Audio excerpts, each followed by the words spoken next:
Did he ever really feel that strongly for her then to not be able to just take her back? Or maybe he needs to work through some feelings he's feeling. Or maybe he feels he could be the next Bachelor. Hello, hello, hello.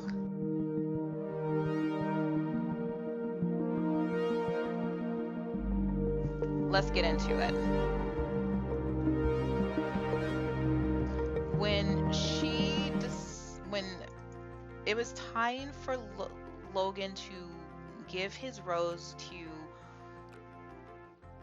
Kate, she basically told him she could not accept it. She used this time to basically, I don't want to say denigrate him, but she used this time to basically say, look, you told me that I criticize you. Okay, I can't get it right now, but you get the point. She basically said, you told me I criticized you. You told me you thought um, all these basically negative things. She made 3 points. I don't quite remember what they were, but I mentioned them earlier in the broadcast when he said those things about. He was basically sharing these things to her in confidence, like before he went on his date with Lindsay. He said that he felt that she looked down on him, that she was constantly disappointed basically and frustrated with him, and she was critical. So that's what she said, and that was in week 8 when Lindsay came on. And so basically she took this time to recite that back to him, and she said, this is what you felt, but really this was projections of what I felt about you. Aha, aha, got you. So basically she said this and said, so no, I'm not going to accept your rose. And at that point, she leaves. She makes her grand exit. And in the car, she's hoping and praying to the Lord to send her a man with a big okay, I can say that part, right? So, sorry, big bank account and big something else. And I mean, like, be careful what you wish for, because what if that comes and then there's no personality? You're going to feel like you're carrying the date. You're going to have something to complain about then, right? So, make your list a little longer, because that can come, but then what? You're going to feel like you're carrying the date like you did with Hayden. And you're going to feel like, oh, now that's all he has, a big this and a big bank account. Okay, yeah, I have to like remember which one is probably appropriate to say. But anyway, big this and a big bank account and nothing to say. Nothing up here. I mean, I don't know where her value system is, but that's what she was praying to. My sister in Christ, please make your list longer. Because he can have a big bank account but then lose it. You don't have anything up here, but he has a big. So what's going to happen then? Make your list longer. Maybe those 2 things are still important to you. But my sister in Christ, make those things longer. Okay, so that's that. Much respect, Kate. So, anywho, then we go into Jesse coming back again. He's always coming back during some dramatic moment. It's always something going on. And so he comes back and he's like, what do you want? What do you all decide? So basically, Brandon and Serene continue. Joey and Shanae, they don't continue, even though Joey wants to. This is what I was talking about earlier.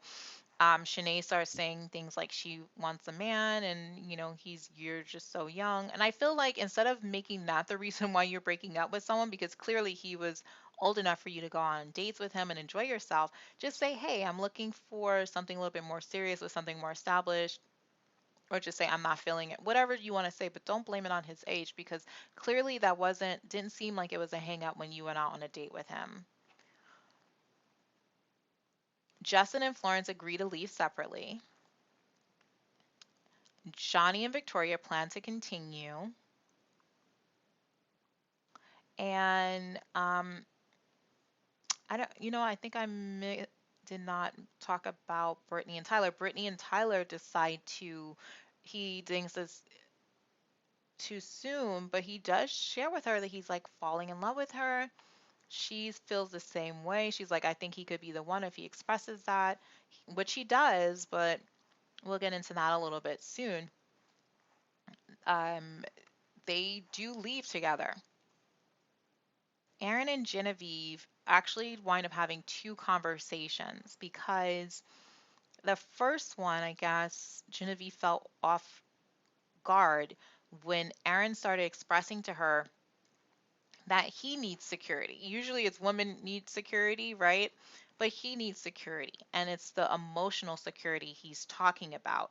He feels, he didn't say it explicitly, this emotional security, but that's what I'm saying it is. And relationship security, because he feels that every time they have an argument or disagreement, she packs up her bags and, you know, that's just not what he needs.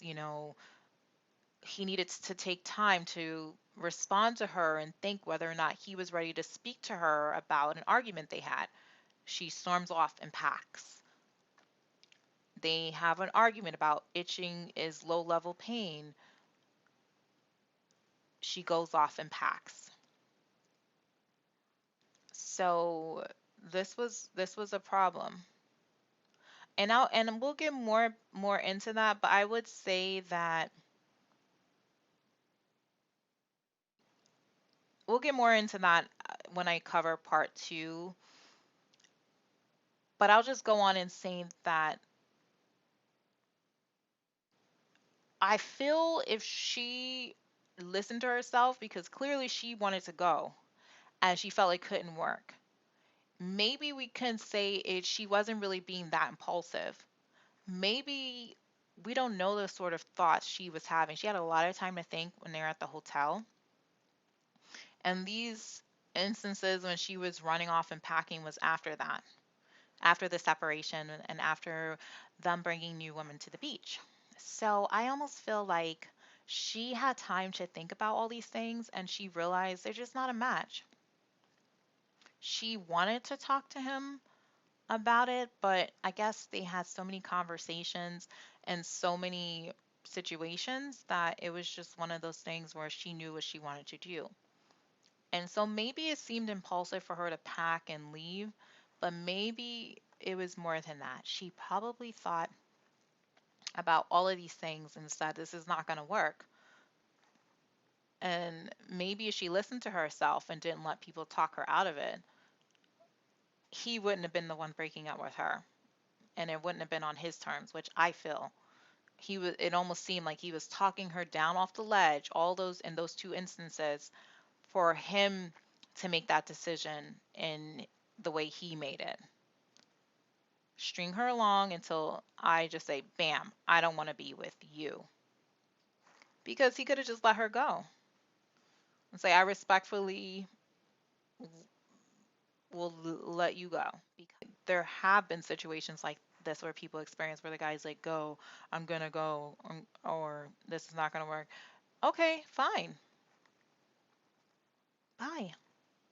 Because you know what? If you want to keep threatening or acting like you're going to leave, just do it. Darn it. Like, don't have me in limbo with my emotions thinking things going to get better. And now I understand some people, that's a defense mechanism. They don't really want to go. They just say they're going to because they want to see your reaction. It's like a test, or they want to see how you handle the situation. But to me, I feel like women, when this happens, maybe outside of marriage, I should say, just go with the flow because if they really want to do that, let them take their space. But you don't have to be there when they're ready to come back. Okay? And then also, you don't have to put up with that. I think that space is fine. You know, let's take some space. Let's take some space. I need some space. But that shouldn't keep happening. There has to be a point in the relationship where no space is needed. If you keep wanting to take your space, just let me take my space and go date someone else. We don't have to continue. I can find my happy place on my own and find the right guy who loves me too. And I feel like this is unfortunate because maybe who knows what would have happened if she did leave. She might be in a beautiful new relationship already. So Michael and Danielle leave together. He said um, the compass that was like a sentimental compass of his family that had been fractured due to loss led him to her. Jesse tells them, hey, they can relax now. The worst is over. And now the fun part, fantasy suites and dinner and all types of things. So they're going to have dinner. Then the next night, they're going to be able to decide if they want to do fantasy suites. So Brandon and Serene stay in a fantasy. They have a dinner all together. All the two couples, Victoria and um, Johnny, Serene, and Brandon. Then they're like, what could possibly go wrong? So I guess things do go wrong after all of this goes on. But Victoria and Johnny go for the fantasy suite date because she says she needs, they talk and she needed, um, he goes, maybe you needed a Johnny. And hey, I'm thinking maybe we all need a Johnny, even if it's not, it doesn't come in the name of a Johnny. Maybe we all need a Johnny. Maybe we all need someone who can change kind of how we think about things because she said when he came, she had this whole ideal about how things would look like if and when she has children, the father of her children, so on and so forth. And she said, he kind of blew this up for her. And this became a look differently when she met him. He changed everything about how she views a husband, and she can see him as a father. And although she did not come there with the intention of being engaged, she is definitely ready and she definitely feels it's him. Johnny then goes on to share he's his own worst critic. He hates everything about himself, the way he looks. When he looks in the mirror, he doesn't feel worthy. All of this stuff. And I'm thinking to myself, wow, this is really, really sad.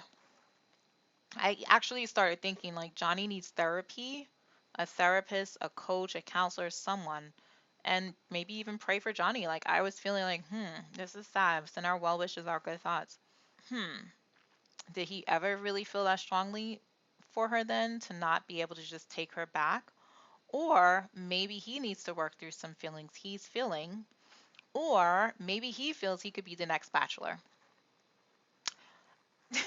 Genevieve and Aaron talk about it. He does apologize, knowing it was not all her, and he has things he needs to work on and things like that. But I really do feel he just wanted to control the narrative.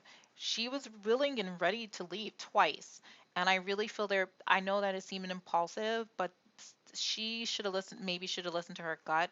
Potentially, that was intuition. It might have seemed impulsive, but that was her intuition telling her this is not going to work. I think they could work if both of their maturity levels were higher, and maybe hers. Maybe she just needs to be more mature. I have my own feelings about Aaron before. Maybe I have to check back on those videos to see what I said, but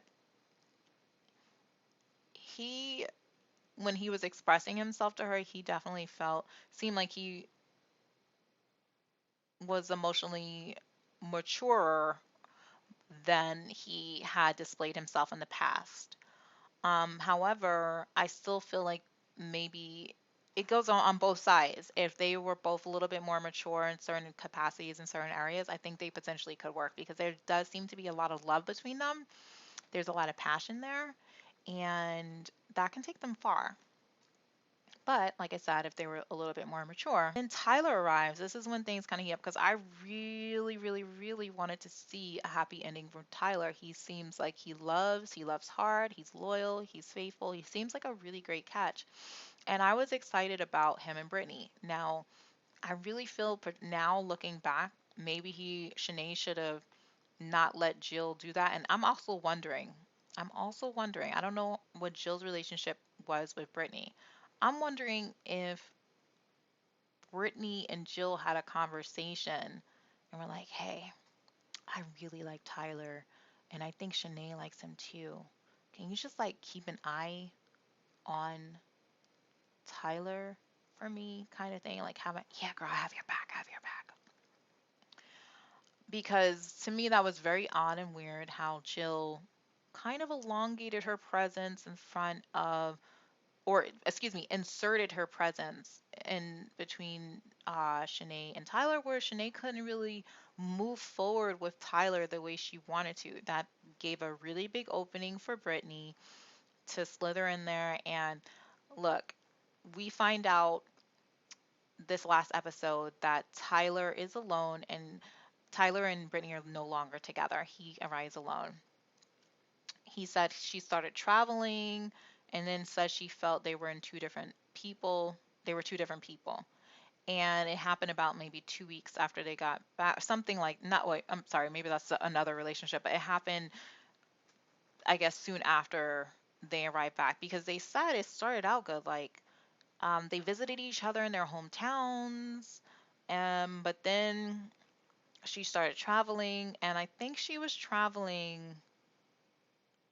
And to be honest, I forget exactly who it was, but she traveled with someone who this could have been like a murky waters. Like it wasn't really just a friend type of thing, or Tyler felt it wasn't really like a friend type of thing.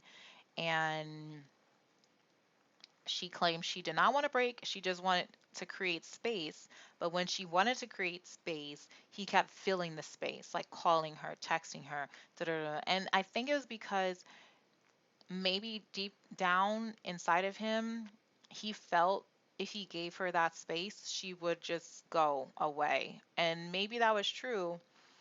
Also, I think he's still a little potentially scarred from this public breakup with Rachel because I cry. Like, I mean, that was one of those other tough scenes where you're just like weeping. You're like, oh my gosh, this is so sad. And I think he still needs a little time. I don't know if he and Shanae would be a good match, but I think it would have been nice if they could have explored that deeper rather than him go with Brittany because that didn't work out. And unfortunately, I really feel like these women, they are not really into these guys, and we'll get into um, that with one of the proposals that did happen. And so moving on, Michael and Danielle are still together. They check in with Sierra, who kind of held her tongue because I believe there was a lot more things she wanted to share about how Michael broke up with her, about how they connected, disconnected. And like I said in a previous show episodes, that I really felt like Sierra should have kept her options open. Um, he was a little further on along in his life, um, you know, situation in terms of the dynamics. And I just felt like she shouldn't have kept herself closed off with this one guy. And maybe she over loved first. And her feelings were so far out there that he kind of wasn't sure if he could catch up to them. I'm not excusing how he handled the situation because I don't think he handled it very well. And we'll see what's going on with him and Danielle. Who knows? But he did express that he loved her, which I also thought was like I was like, wow, this is the first time he's sharing that with her, and he waited for it to be on TV. I'm just gonna be honest. Part of me just feels like he's a little bit of opportunist, just a teeny little bit. I don't know how. I don't know why. Um, Maybe someone can say, "Oh, everyone's like that." I don't. I'm the reason why I'm saying this is because he strung Sierra along. I honestly feel since he strung her along uh, until something better came on. Wells cares about Danielle and is Danielle's friend. Wells has a connection to someone. I think his in his own personal life who's very popular, and so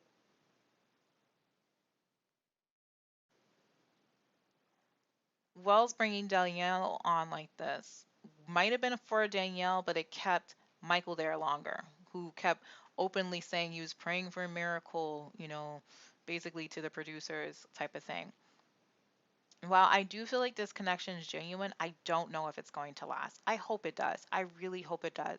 But with someone who openly says they're sabotage, and we saw how he did this on TV and sabotage, and then to someone who, I believe, I don't know if Danielle went to this wedding with of Wells, but Wells openly said like, "Oh, we don't know if we're going to see you again."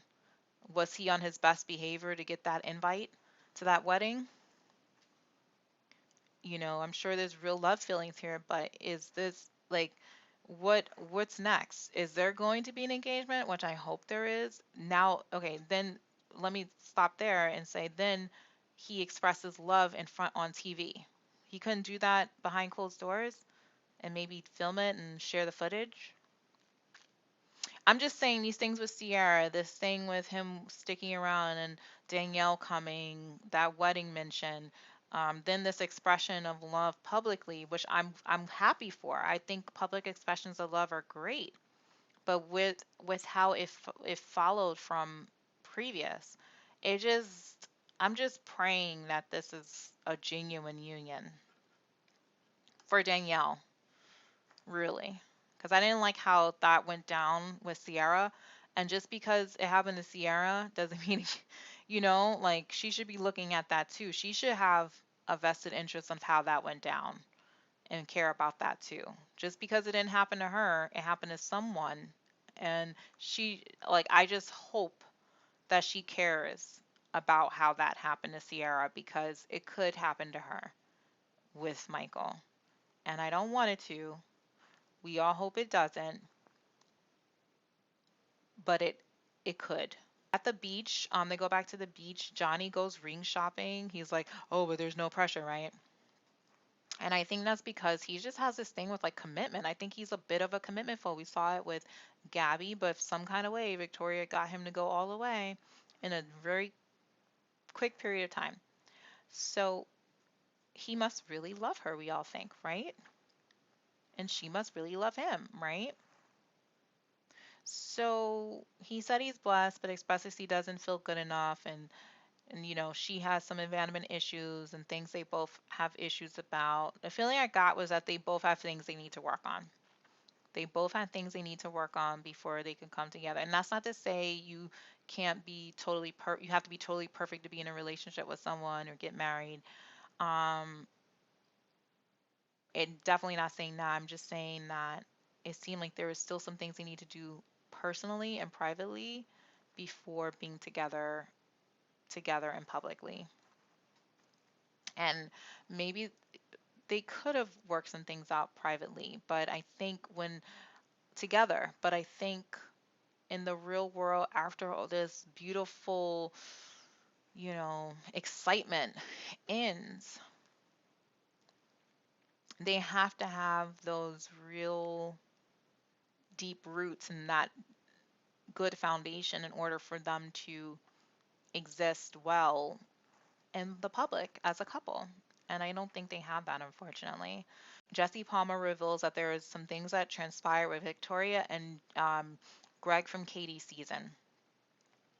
So Victoria describes it as she, and a couple of weeks after, so things were not going, she had some concerns about things and she wasn't happy. And so she basically broke off the engagement. According to Johnny, he felt they were still together and they were just taking some space. So Victoria accepted a date from Greg from Katie's season in Rome because it was right after the taping, and I guess they had the time and resources to go, so they went for that date and they've been together. They got tattoos that say ciao and they seem happy. So I think people feel a little fishy about the timing of it, but I feel like, look, if her timeline is having 5 kids, she wants to start soon. If this engagement didn't work out and there were some real issues there, then maybe it's good that she moves on quickly. I don't like the optics of it though. It does seem kind of quick. It does seem kind of soon. Tyler seemed to have a real issue about it because maybe something similar. They both chose these women who just kind of like got in a relationship with them and dumped them real quick. And they don't like how that feels. They don't like the way it looks. I mean, no one likes that. But I wonder how many times we see this happening to women. I'm not saying it's right. I'm just saying let's weigh all of these things. Let's talk about it in the comment section. That's really what I'm saying. Comment. Yeah. Basically for the sad news, but let's get to the good news. Brandon and Victoria are engaged, and that's something that is really exciting. There was a lot of issues with everyone else this season. I mean, there was makeups, breakups, but we were here for Brandon. And I'm so happy he found love with Serene because they make a fantastic couple and they seem really in love. So kudos to them. Happy for them. They did get engaged. The ring looked beautiful. I think it was an emerald cut. Beautiful ring and beautiful proposal. Jesse did inquire of them if they wanted to get married on the beach, but Brandon said, "My mother would kill me." And look, you're a grown man. Like everyone likes to say, I'm grown this, I'm grown that. You're grown, as everyone says. Let's just scratch that word and say you're an adult. You can do that if you'd like. Yes, you want to have your family there. Yes, you want to have your family present. But if that's what you and Serene wanted to do, do it. However, I wish them all the best. I think it is great that they want to include their families because that's very important. But don't do it because you feel obligated to. Do what you and Serene want to do because you are going to be there for each other and each other's best friends. And what's most important is that you make Serene happy and she allows you to make her happy and she makes you happy too. And I think that if they move forward in faith and trust each other, love, and keep trying to move forward in life, doing the best they can, being the best they can be, they will have a great, happy life together. Finally, and happy ending. I'm so happy for Brandon. I'm so happy for Serene. And I hope you have very happy happiness too. Very happy happiness. Have you ever heard about this? I've never heard this saying, very happy happiness. So anyway, thanks for watching, listening, subscribing, and I hope that you enjoyed my ultimate review. And I look forward to seeing you in the next one. Thanks.